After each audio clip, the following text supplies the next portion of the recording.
Ladies and gentlemen, on the line, I have Jay Frazier. What up, man? What's going on, Dusty Vision? Let's take it all the way back, man. I want to get to know Jay Frazier, and then we'll go through your life and your time as a combat veteran and things like that, and then we'll end it up with, whatever you have that you want to promote today. But let's go all the way back, man. Tell everybody where you grew up. Oh, man, straight out of South Central L.A., Broadman Medical Center, it was called then, in Culver City. I came home from the hospital. We was on 39th and Jefferson, what is affectionately known as the Harlems today to the youngsters. I spent most of my childhood in the Harlem 30s. We lived on 39th and Weston. I got vivid memories at Martin Luther King Jr. Elementary School when it was Santa Barbara. We used to see Ice-T walking down the street with a female on each side. I was in the 5th, 6th grade. We moved over to 7th Avenue, Jefferson, over to the other side. We got the 9 of the Harlems, and then we got the avenues in the Harlems. And Audubon Junior High, and on to the east side. I was living over there on 85th and Main. That's the A-Trays. That's famously known for being around the corner for what a young man, PNB Rock, got that incident. Rest in peace to him. But born and bred in South Central, man, in 70s, coming up in the 80s, when they called it Reaganomics. Yeah. So a lot of the stuff that the youngsters are talking about, the result of the stories the OGs tell. Young James was catching them buses with the bus pass on the RTD, dribbling his basketball. Yes, sir. You remember. Yeah, anybody who doesn't know the RTD, man, it was a bus system in Los Angeles back in the day. And during the 80s and 90s, when me and Jay were coming up, it was a rough time. We were known as a gang capital of the country, and that RTD would take you through different hoods, and you'd be like, man, don't wear the wrong color. That's where I just learned to wear just black and white, random. Right, to this you wear day, the neutral colors. Yes, right. sir, man. The rough, tough, and dangerous. That 210 Crenshaw bus, to the youngsters that may be listening, it's just the MTA. Today, they didn't do nothing but get bought out and change the name. But the public transportation system was called the Rapid Transit District. Right. Back in the days. They changed it to the MTA. But going down Crenshaw, which is now a brand, shout out to Nipsey and the family and how they've been able to globalize the Crenshaw brand. But going up and down that bus on that bus pass, you start on Jefferson and Crenshaw in the Harlem 30 Crips, the rolling 30 Crips, and go south down Crenshaw to Manchester. You are no longer in a Crip neighborhood when you get off that bus. Right. You are on Crenshaw and Manchester. You were borderline the Inglewood families, and that may be a couple of guys around there. You might have to watch out, folks standing at that bus stop. So we kept our head on a swivel. We watched our starter jackets and our baggy shoes. We was mindful of what baseball team hat we wore. Right. Most of our parents didn't allow us once they figured out what was what. Yeah. The Philadelphia Phillies was off limits. In a lot of places, that blue Dodger hat was off limits, and that Seattle Mariners hat. Yeah. So we learned those codes from those streets at a very young age, just getting back and forth to school. Yeah. Definitely a lesson. Even for myself, I was a civilian, never gangbanged a day in my life, but it was just a rough time, man. I think if anybody can survive the 80s and 90s like we did in LA, we could survive anything. I mean, it's bad right now, unfortunately, but it's not nearly as bad as it was when we were coming up, dude. Man, I agree as well. Respectfully to the new generation, they putting in a lot of work, but unfortunately, it's what we saw without all the cameras. So they've got away with a lot without all the cameras, and they're not snatching guys out of Suzuki Samurai trucks no more and Nissan trucks no more. The carjacking was a common thing. Getting jacked for your sneakers was a common thing, and you still had to make it home by the street. By the time the street lights came on, you better be home. And if I was in a 2-parent household, mom and dad was quick to put that belt to my ass if the rules were broken. So I had a basketball, man, and then I discovered rap. Early '80s. It was the Run DMC Peter Piper, My Adidas 12-inch. It wasn't the whole album. We called it 12. It was a 12-inch single. It had Run DMC on the cover with My Adidas and Peter Piper. And then the other album, I got my auntie Kathy bought me these two out. It was that 12-inch and the LL Cool J Radio album with just a big boom box on the cover. And I scratched out my parents' needles on the record player trying to be a DJ with them two singles for about 3 years.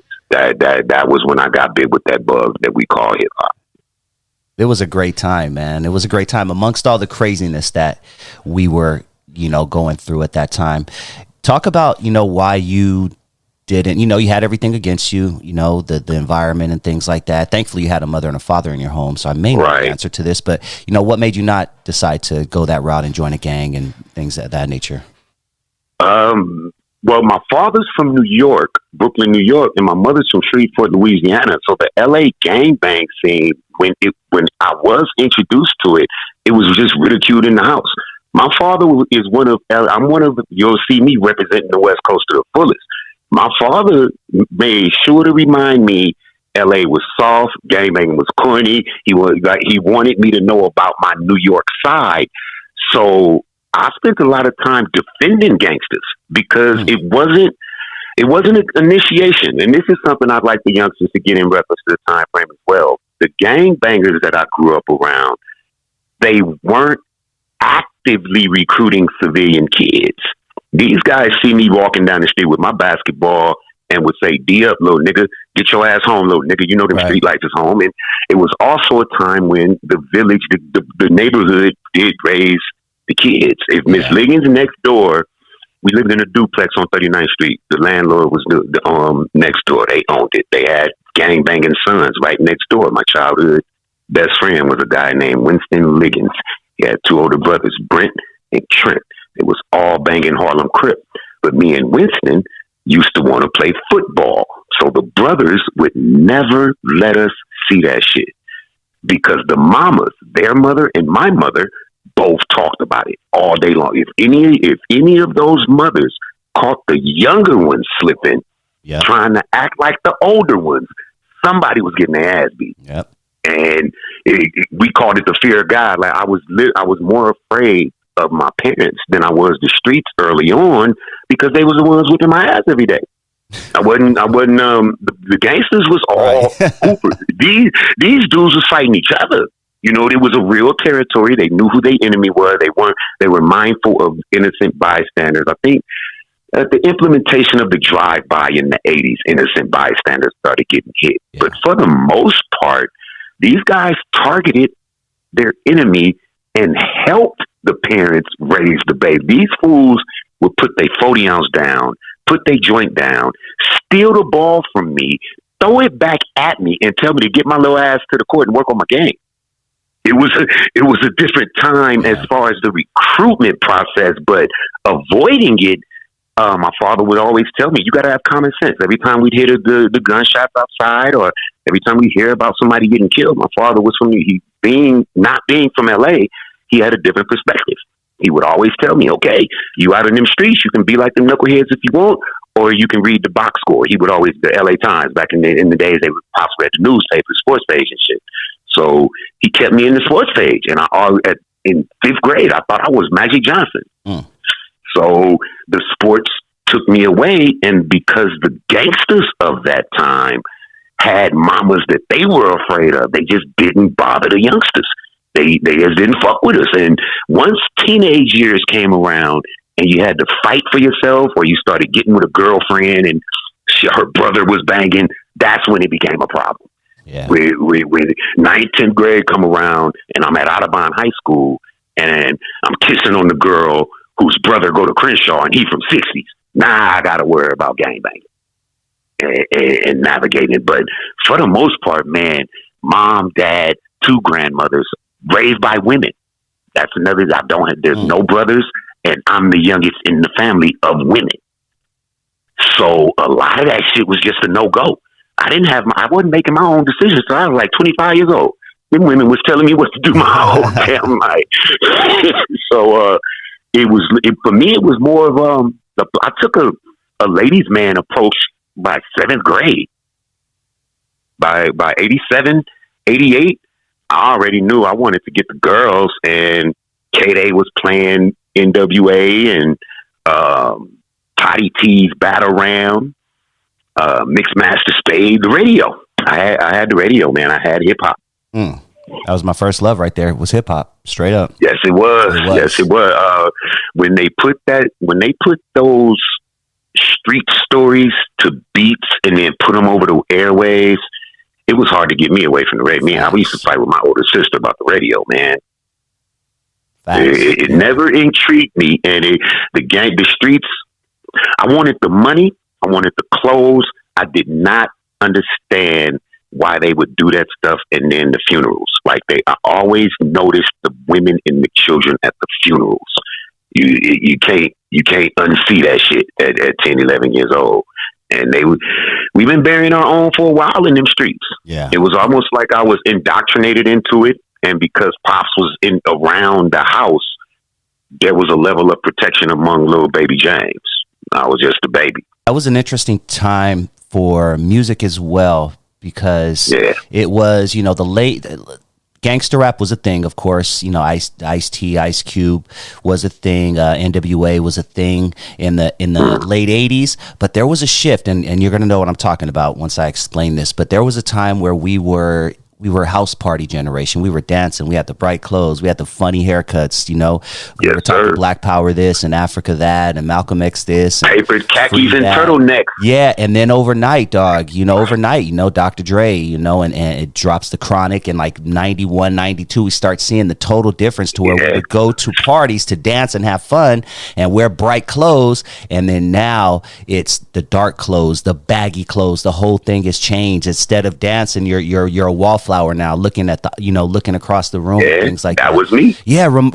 tell everybody what you remember about that time, from when it was what I call the house party generation to going into the gangster rap generation. Yeah, very, very critical time period. There's a 3-year period that I went from dropping out of junior high school to dropping out of high school. To the youngsters, this is a 3-year period that I would like for y'all to give us a pass for. It's 3 years, 89, 90, and 91. There you go. Those 3 years, young James was coming out of Audubon Junior High, and athletes were doing it. Crenshaw High, Dorsey High, Manual Arts, Washington. It was going down.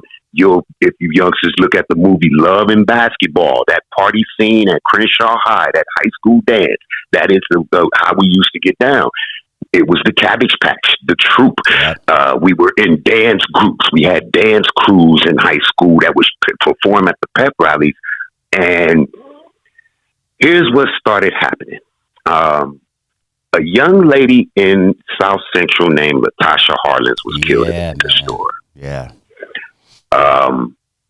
It's before Rodney King, before the riots, for everybody who doesn't know. The civil injustice that happened in the 90s. The flashpoint was an Asian lady that killed a young black girl in the store. The video blatantly showed over a juice, and she didn't get off, or she got off, right? She did they gave her probation. They gave her probation, and just a quick side note: that lady ended up moving out to the Antelope Valley and opening another store. But that had youngsters.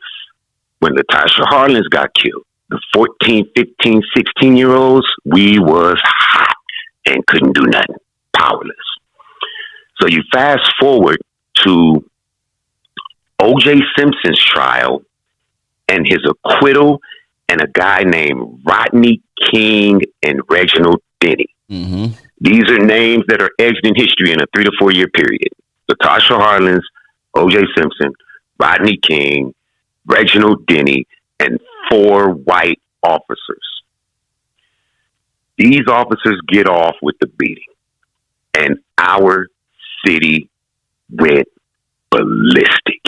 The OGs in the city said that's enough. You would hear a skit on the Chronic album that is live from the LA riot. If I have to die for this African right here to have a future, I'm a dead motherfucker. Young James looked at them niggas protecting us, because my mama wouldn't let me. I'm the youngest in a family full of women. I saw the city burning down, wanted to go loot. My mama looked at me and said, "You walk outside, I'm gonna whip your ass. You better not come home." And I stayed at home and I watched it on TV. He too. But the My mom said the OGs same. in the we were there. Those of us who grew up getting that ass beat, we was scared of moms by then. Mom said it with a look in her face. We didn't do it. Yep. That was the bottom line. But the OGs in the hood rebelled. And they went out in the street and they rode, and I just knew they was riding for me. I just knew them gangsta ass niggas burnt the fucking city down in front of everybody. Here's what I'm getting to with the youngsters.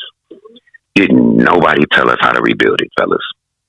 Damn. Nobody told us Message. how to rebuild it. Young James dropped out of high school that year. It was hopeless.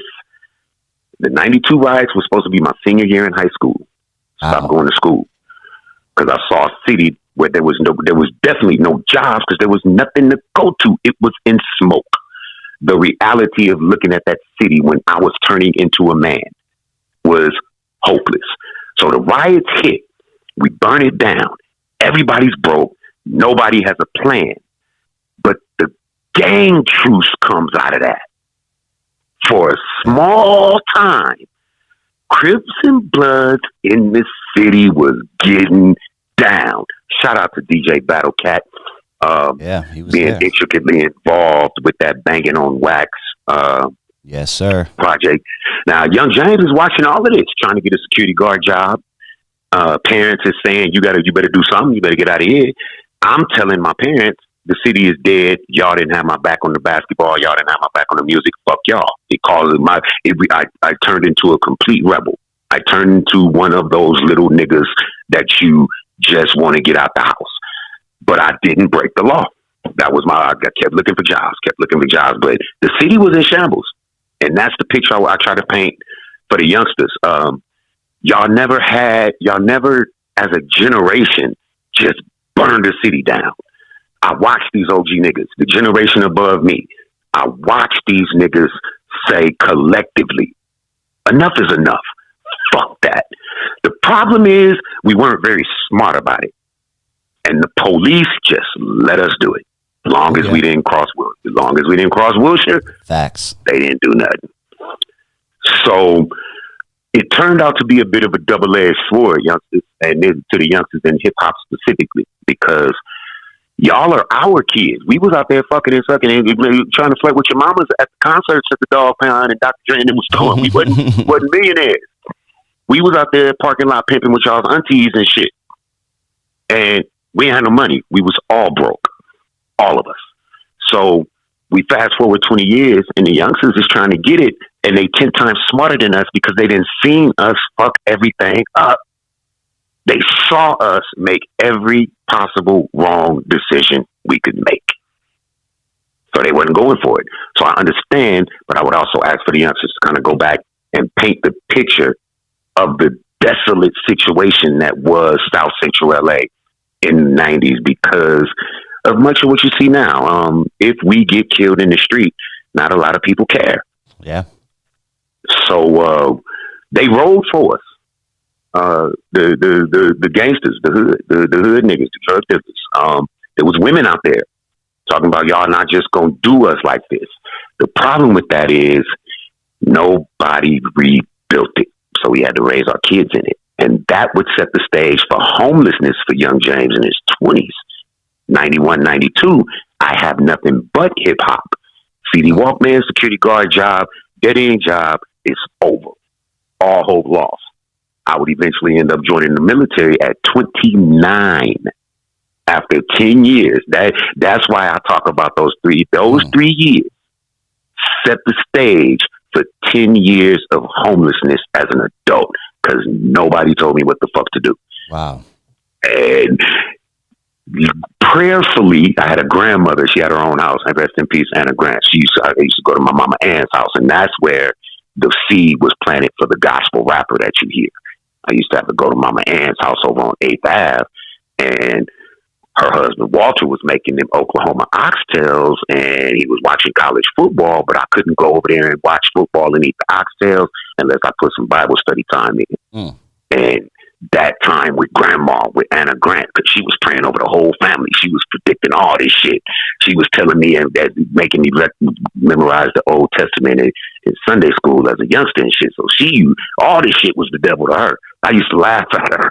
Like, if she heard a cuss word, it was the devil. If it wasn't her beloved Lord and Savior, she was cursing and shit. I was like, Grandma, you maybe got a point, but you tripping too.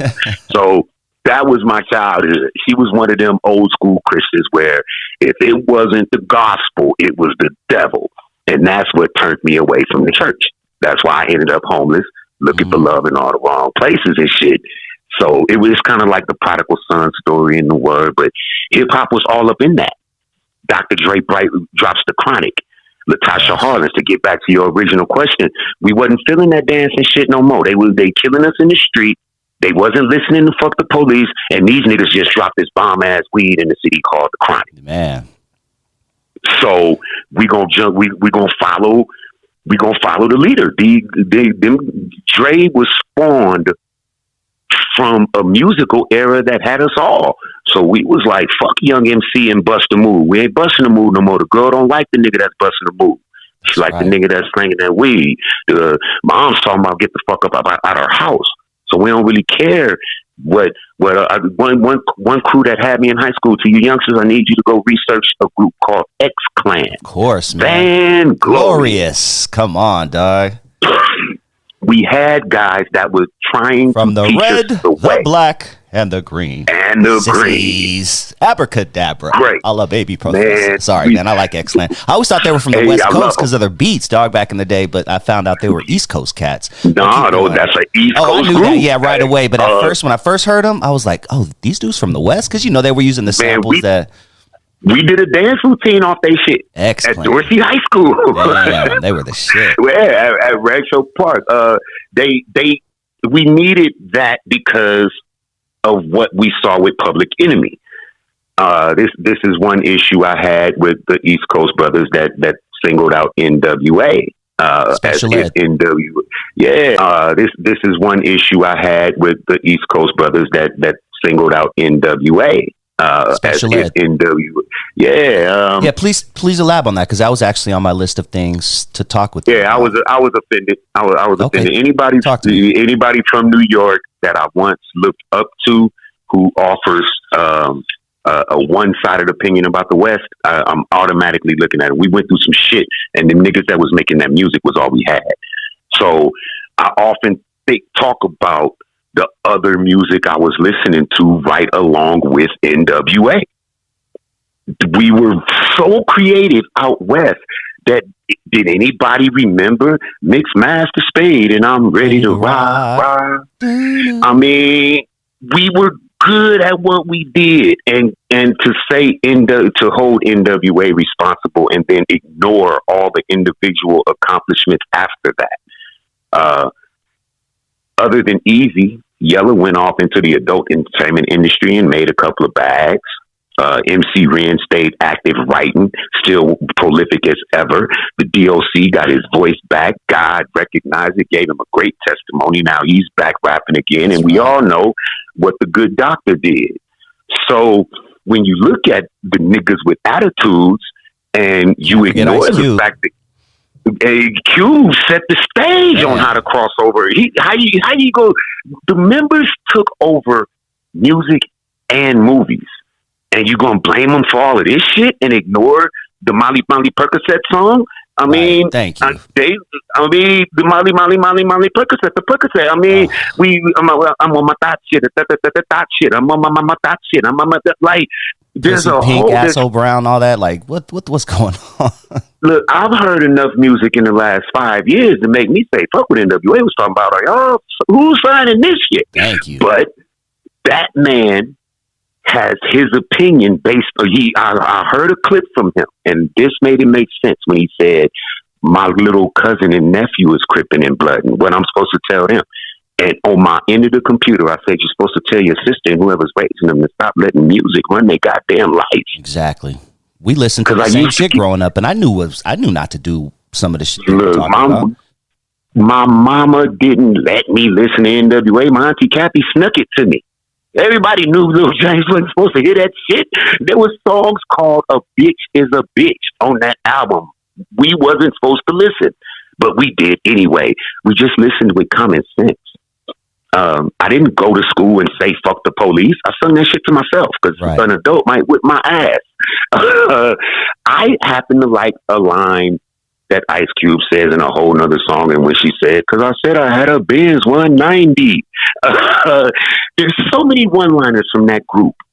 To put the onus of that responsibility on the rap group, he kind of sound like the politicians that was against him in the 80s when we was just trying to say, hey, man, they bashing our heads into the concrete out here and ain't nobody really giving a fuck. They literally beating us up legally. And all they did was release an album. That's how I know they the shit. But when you look at who said it, it wasn't Busta Rhymes. It wasn't one of their top. There was a dude that was a one-hit wonder. I'm wondering if he's jealous that these all guys all still rap better than him and also more successful. I wondered a bunch of stuff, brother. I did not see. And then the podcasters milked it. And now this dude is doing podcasts all over the place. I'm like, was this a play? You going to have to stop scapegoating the West Coast because obviously the whole world want a Crip and blood and sagging their pants and bouncing their 6'4s. I don't see nobody on the West Coast rolling one leg up, wearing Timberlands and extra layers of clothes and shit because our weather is fantastic. We wear wife beaters. The white folks wear flip-flops and even niggas is wearing slides. We comfortable. We got our own style, our own swag. And guys, I'm grateful for guys like Glasses Malone and I'm grateful for guys like the young kid YG and the young kid Kendrick Lamar, who's a direct descendant of NWA. It challenged my patience with hip hop. If we're gonna have some unity and we're gonna come together, then we're gonna open up our minds on what the East Coast is going through and some of their struggles. And I would like for them to open up their minds a little bit about the fact that they will never understand the why of it all. You're not going to understand why we crippin' in blood out here. You're not going to understand why we jump up and down in cars or why we wear what y'all call them janitor suits, why we wear khaki suits, or why them dudes, Chuck Taylor is the worst basketball shoe ever made, but they swear by Chuck Taylor. It's a style. It's something that about us where we create our own out here. And we haven't, I'm not going to say we, I haven't needed New York in my hip hop playlist since NWA came out. A few of their guys crack my playlist. Of course, we talk about Busta Rhymes and Method Man and Redman and Wu-Tang. But if you're going to say Wu-Tang is for the kids and ignore the fact that there's drugs all up in that to cash rule everything around me, we're going to blame this bag. All that, yeah. Wooz is cocaine mixed with... All of our kids are money hungry. We got a generation of kids chasing the bag. They money hungry and selfish than a motherfucker. Are we gonna blame Wu-Tang and say, oh, they was listening to cash rules everything around me? So all they saying is get the money, dollar bill, y'all. If we apply the same concepts and just flip it from East talking about West and then the West start talking about the East, well, look, man, ain't nobody saying nothing to me about what happened with Scott LeBron. Y'all got a lot of shit. Your top guy is in the major news right now. Oh, yeah. And ain't nobody saying that y'all distancing yourselves with this dude like a motherfucker. And I question the sincerity of it all, and all I could do with as the Team Chaplain of Rich and Ruthless Records, self-proclaimed Team Chaplain of Death Row Records. First things first, I started praying for the West, and then I started plucking these guys out one by one, telling them go take the crown back and go take it back right now, like yesterday. If you own the West and you love this West Coast and you tired of what you've been seeing, take it back right now. And if they don't like it, verbally, lyrically, punch them in the face, knock them out, pick it up, and take hip hop back to where it belongs. Yeah, as the gospel rapper, I'm not in the secular side. This is a gospel rap ministry that Arnold Big A White found on Instagram. And he just told me, don't change. Shout out Big A, man. Shout out Big A. Shout out to Big A, man. Real quick, I got to always, whenever his name's mentioned on my show or I'm in his presence, I got to give him his love. He's literally one of the first guys to ever give me a chance back in 1992. He put my tape in the store, and it's been love. Like, legit, dog, I'm forever grateful to that dude. And he's such a genuine cat. And going back to the special ed thing, he was he was one of the very few to make a positive situation out of it. He got Corrupt and Daz. I think, Corrupt and I'm having a brain for it right now. But I think it was Exhibit. Exhibit, thank you. And special ed on there to talk about the situation. It wasn't on no hater or negative shit. It was some positive. Nah, shit. he had to do damage control. Yeah, exactly, because it could have got really bad. That dude offended the whole state, and we still got open wounds from the 90s about that coast because of the media. That came from that coast. That magazine cover that said East versus West. That was not a West Coast publication. Yep. They started. And the guy on the cover knows the publisher of that magazine. So when you look at the source of it all, I went out to the concert. I just seen no pun intended. I went out to the 40th anniversary of K-Day, and I looked at what the Grammys did. I looked at these 50th anniversary celebrations of hip hop, and it seems as if New York wants us to recognize New York. And that's what shifted me to the 40th anniversary of K-Day, because nobody on New York don't know nothing about 1580 K-Day. Exactly. Ain't nobody, don't nobody in New York know about Russ Parr in the morning with Bobby Jimmy and the Critters. Like, there's a whole section of hip hop. Look at all these roaches surrounding me. Yeah, he's still doing his thing to this day. So when I look at hip hop, I got to remember that I'm from 39th and Western in South Central LA, 7th Avenue Jefferson in South Central LA, 85th and Main in South Central LA, Inglewood, 108th and Crenshaw behind Morningside High School. From the bottoms to the jungles to Long Beach to Compton, Long Beach on 11th and Walnut to the plumbing jobs in Compton. If you wasn't there through the 70s, 80s, and 90s, your ass don't fucking know. There was no social media. You had to be there. And I would like to think that every region would say the same thing for the 70s babies. I can't speak on what the ATL was like doing Freaknik. I was in the goddamn 10th, 11th grade or some shit. I couldn't afford the ticket, so I can't talk about how lit Freaknik was. I don't know. I know a bunch of LA niggas used to go out there all the time and come back and tell all kinds of stories about what they do out there. But the ATL can speak on that. And if anybody try to say something about the era, anybody from the ATL could say, hold on, you weren't even there. We can't talk about how lit the spot, what's the spot in New York that Nori and them always plugging up? The Tunnel. We can't talk about what it was like at the Tunnel in the 90s, because we was out here at Glam Slam. Mm-hmm. We was doing it different. And we was at Prince's Club, downtown LA. Damn. Taking me back, dog. Yeah, Jay been around. I'm just ain't famous. I'm just now getting into the business end of the music. So y'all podcasts like yours, shout out to Dusty Vision. as we grow this up, people are going to start recognizing, oh shit, that's James from Audubon. That's James from Dorsey. He dropped out. I wonder what happened to him. And then they'll start to see. But I was there the whole time with that bus pass on them bus stops, watching all this shit happen. All of this shit. Yeah. They never tell the stories from the perspective of that kid that's at the basketball court who got scared shitless when the shots started flying. That kid got a story too. And he would end up going through homelessness, having a bunch of kids with a bunch of different women that he loves, going to the military, going to Iraq, volunteering, all that shit. And now I'm back home saying, come on, y'all. If I could do 30 years, it's been 30 years. Let's get it together, y'all. We gotta remember what grandma taught us. Go back to what we know to be right, and just implement it into this thing that we love called hip hop. We don't have to compromise who we know we are, how we know we were raised, to do what we love. We can do what we love, rep where we from, and still do shit right. Mm-hmm. We don't have to twist it. You mentioned combat. You are a combat veteran, and first off, I want to thank you for your service. You know, whenever I'm at a bar or a restaurant or something, and I see someone with the veteran hat, I buy them a drink. Shit, if I got paid that day, I might buy the whole meal. You know, at the least, I will walk to them and thank them, you know, for their service, because that's the reason why I'm able to do what I'm doing right now on my podcast. People like you went to war to fight for our freedom, and everyone out there. So always much respect. But I would love to talk about that for our last segment. Your time in the military. 29 years old is late, but you did see combat. So by your age, I did the math. I'm assuming it was the around 2004. Was it the second Iraq situation? Or right. Actually, by then it was OIF 07, 08. We had been there for some years. By then, 9/11 hit in 01. That's right. So and they were going by year by year. I got there in 06, 07. When you joined the Army, right?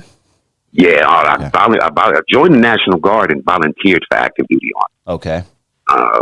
That starts with this is another teachable moment for the youngsters. If you want to do something different, you got to do something different. If you want something drastic to change, you have to initiate the drastic change. Mm-hmm. So we're talking 10 years of homelessness from 92 to 2002, and by the time I'm 25, I've got 3 kids with 2 women. By the time I'm 27, I have 4 kids with 3 women.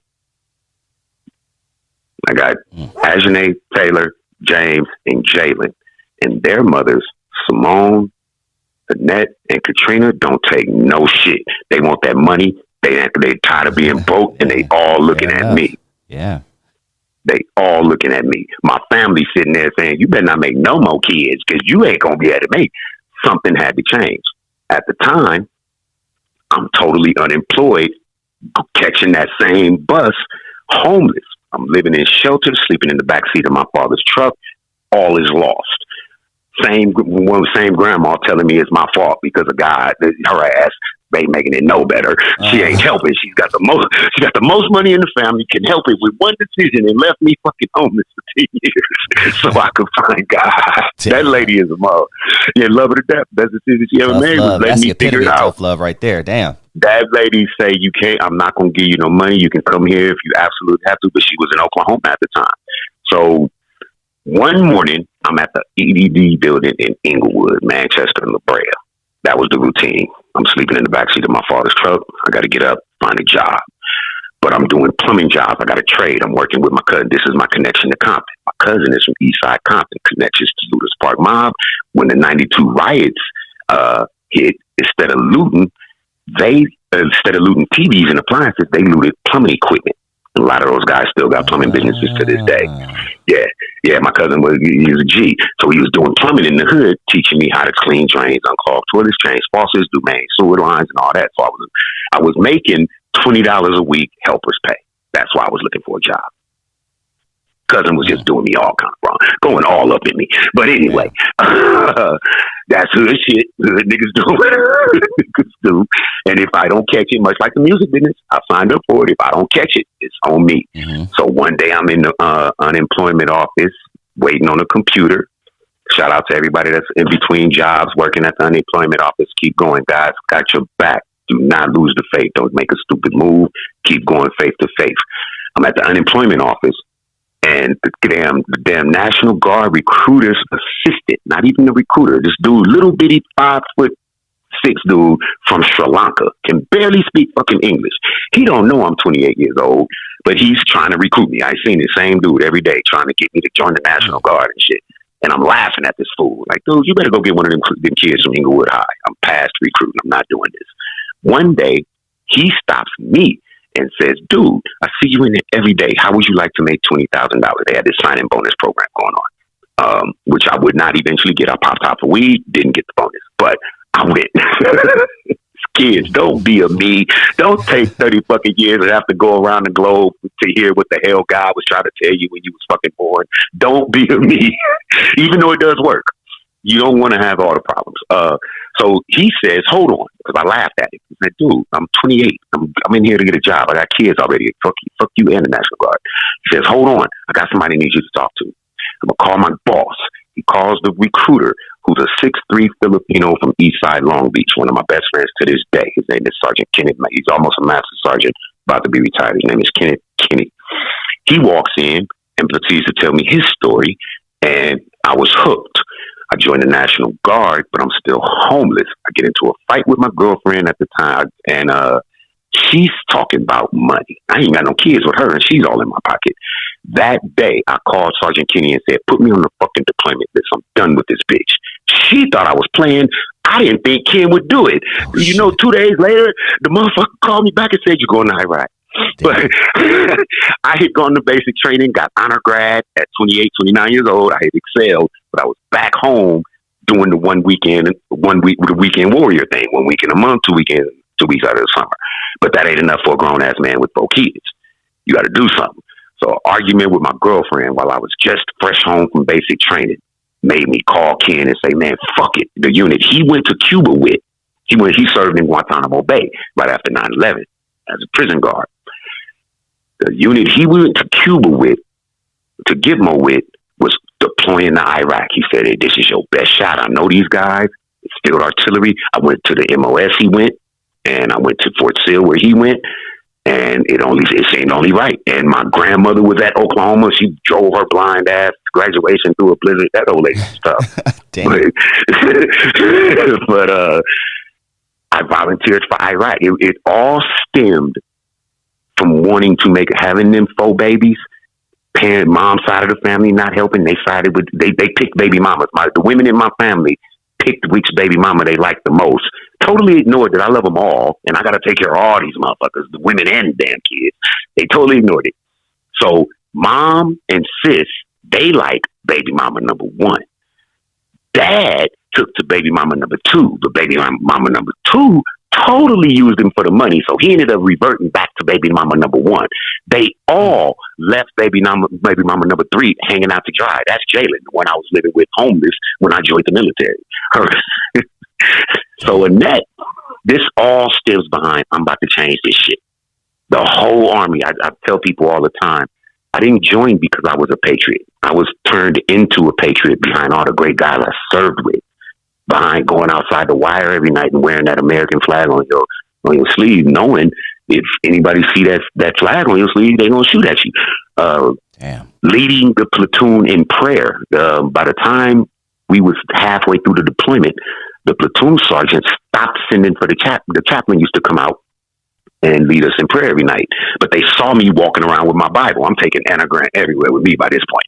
Every scripture she ever. By the time I got to the sandbox, she didn't have to tell me shit about the Bible. I was memorizing all that shit. Because they'll tell you in training, the next sound you hear will be boom.